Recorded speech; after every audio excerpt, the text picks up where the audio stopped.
Tu envisages de créer ou de gérer une association comme la nôtre, alors il y a des choses que tu dois savoir et on va en parler aujourd'hui. Comment je me suis retrouvé à la tête d'une asso de vidéastes? Quel mode de fonctionnement on a choisi pour notre asso? Quel est mon ressenti après tant d'années? Est-ce que j'éprouve de la lassitude? On va parler de tout ça et bien plus, alors si tu es prêt, c'est parti!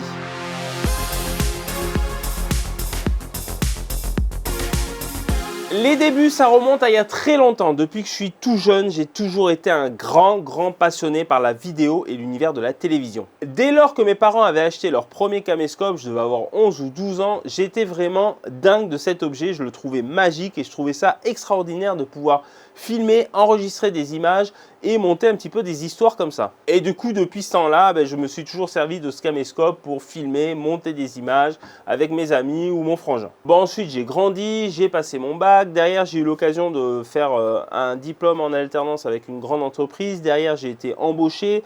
Donc, j'ai suivi ce parcours-là professionnel. Mais j'ai toujours gardé la vidéo en loisir et je me suis toujours amusé à continuer à tourner des images et à les monter. Et puis, un jour, j'ai eu l'occasion de faire un stage de vidéo pendant une semaine où là, j'étais en contact avec des professionnels. Et là, l'idée pendant une semaine, c'était qu'ils nous expliquent comment écrire, tourner et monter un reportage. Alors, pour ma part, je me rappelle, je faisais binôme avec quelqu'un et on avait décidé de choisir un agriculteur et de le suivre dans sa ferme tout au long de la semaine. Donc on avait écrit un petit peu ce qu'on souhaitait filmer. Pendant 2-3 jours, on avait fait le tournage et puis les 2 derniers jours, on avait fait le montage. Et donc là, ça a été un petit peu une révélation pour moi puisque les professionnels avec qui j'ai discuté m'ont vraiment incité à monter une asso. Ils m'ont dit, mais Clément, tu devrais monter une asso, tu verrais, ça t'ouvrirait plein de portes, ça te permettrait de faire plein de choses et d'assouvir ta passion. Du coup, c'est ce que j'ai fait. J'ai pris 2-3 potes, j'ai pris 2-3 membres de ma famille et on a monté Rodeo Prod. Et au début, on avait l'idée de monter un petit peu une sorte de web télé dans notre ville. Voilà, de faire des petits reportages et de les diffuser sur Internet pour que les habitants de la ville puissent voir un petit peu ce qui s'y passait. Bien sûr, on faisait tout ça gratuitement. C'est moi, avec mes fonds propres, qui ai acheté les premiers matériels de l'asso. Et puis ensuite, le bouche à oreille a fait son petit effet. Et on a commencé à nous appeler et à nous proposer un petit peu d'argent pour couvrir des événements. Et je me rappelle, les premiers contrats entre guillemets qu'on avait, c'était de filmer le défilé de mode de la ville. Donc eux organisaient le défilé, nous on le filmait, on recoupait des petites vidéos qu'on diffusait sur Internet et c'est comme ça qu'on a gagné un petit peu notre premier argent. Au fil des années, on s'est développé, les gens dans la région ont commencé à nous connaître, à continuer à nous appeler. Et aujourd'hui, voilà, on filme entre 10 et 20 événements par an. On est globalement très cantonné à notre région et on travaille essentiellement avec d'autres associations. Et puis, l'argent récolté, il sert exclusivement, et il est exclusivement réinvesti dans le matériel puisque nous, les membres, nous sommes tous bénévoles. Le but, c'est vraiment de s'amuser, de prendre du plaisir ensemble et de passer vraiment de bons moments. Bon, je t'ai pas dit, mais l'asso, elle a été créée en 2007. Donc, tu vois, tout ça, ça ne s'est pas créé en un an ou deux. Ça fait presque 20 ans qu'on existe. Et donc, au fil des années, on a réussi à investir dans ce matériel de captation vidéo qu'on utilise un petit peu tout au long de l'année. Je vais t'expliquer maintenant comment fonctionne notre asso, mais n'hésite pas à lâcher un petit j'aime si tu aimes cette vidéo pour nous encourager et à t'abonner si tu souhaites ne pas rater nos prochains contenus. Alors, comment fonctionne une asso ?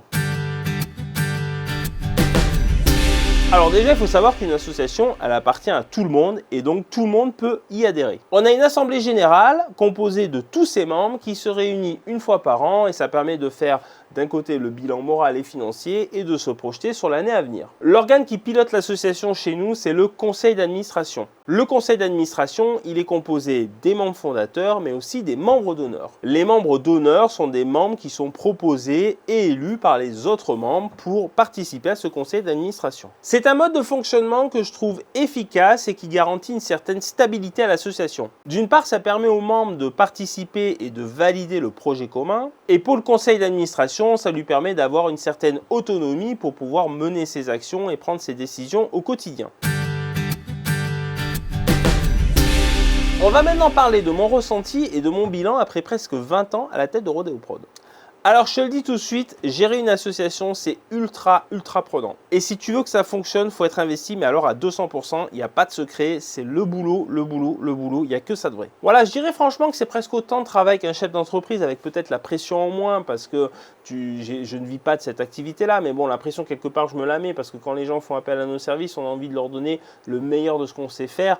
Donc voilà, on se met quand même cette pression-là du résultat. Mais voilà, il faut savoir que c'est quasiment tous les jours de l'année. Il faut imaginer la politique politique d'investissement, il faut imaginer la montée en compétences des gars, parce que voilà, on a besoin de réalisateurs, de mecs qui sont bons au son, de mecs qui sont bons à la vision, de mecs qui sont bons sur les diverses caméras, en mobile, en lourde, en machinerie. Donc c'est pas évident, il faut faire travailler des gens qui n'ont rien à voir ensemble. On a des retraités, on a des jeunes étudiants, on a des chômeurs, on a des chefs d'entreprise, on a des professionnels même de la vidéo avec des amateurs. Donc il faut arriver à consolider tout ce groupe autour d'un projet commun, et je peux te dire que c'est vraiment, ça demande un investissement total tout au long de l'année pour arriver à ce résultat-là. Par contre, le côté positif, c'est que c'est quelque chose qui est super enrichissant. Voilà, tous les jours, je grandis techniquement, humainement, je croise plein de gens, je fais plein de découvertes, et donc c'est vraiment super intéressant, et c'est vrai que j'aurais du mal à me passer de ça au quotidien. Bon voilà, je t'ai présenté un petit peu les généralités et le fonctionnement de notre association, mais dans la prochaine vidéo, on va rentrer un petit peu plus dans le détail. Je vais t'expliquer comment on a trouvé nos partenaires, comment est-ce qu'on coexiste avec les entreprises qui sont autour de nous, comment on gère l'association au quotidien. Bref, tu le vois, on a plein de choses à voir, alors n'hésite pas à t'abonner, et je te dis à la prochaine. Ciao!